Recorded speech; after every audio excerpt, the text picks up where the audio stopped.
بسم اللہ الرحمن الرحیم۔ محترم ناظرین، السلام علیکم ورحمۃ اللہ وبرکاتہ۔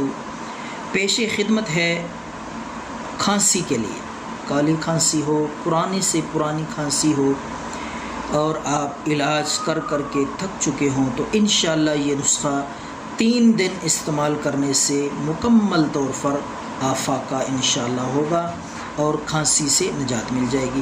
تو نسخہ میں آپ کو بتاتا ہوں، گھر پہ خود بآسانی آپ تیار کر سکیں گے۔ سب سے پہلی چیز ہے جو آپ نے لینی ہے نیازبو۔ نیازبو پودا ہے، اس کے پتے آپ نے لے لینے ہیں، وہ پتے 6 عدد، نیازبو کے 6 پتے، اور لونگ 1 عدد لونگ، اور اسی طرح ادرک کے چھوٹے چھوٹے ٹکڑے آپ نے 4 ٹکڑے چھوٹے چھوٹے لے لینے ہیں، باریک پیس۔ اسی طرح کالی مرچ آپ نے 1 چٹکی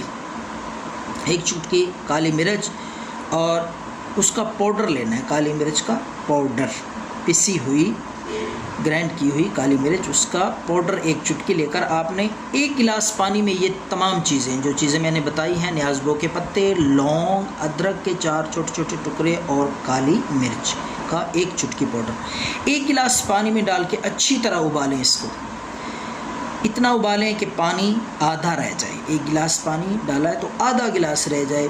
جب اتنے ابالے آ جائیں تو آپ اس کو اتار کر اچھی طرح چھان لیں یا پن لیں، تو وہ پانی جو ہے وہ آپ نے ٹھنڈا کر کے پلانا ہے۔ دن میں 3 بار آپ نے اس کو پلائیں، انشاءاللہ 2-3 دن میں مکمل طور پر کھانسی سے آرام آ جائے گا، جس قسم کی بھی کھانسی ہوگی۔ تو اگر یہ نسخہ آپ کو پسند آیا فی سبیل اللہ لوگوں کو بتائیں، شیئر کریں، ہمارے چینل کو سبسکرائب کریں، دعاؤں میں یاد رکھیں۔ اللہ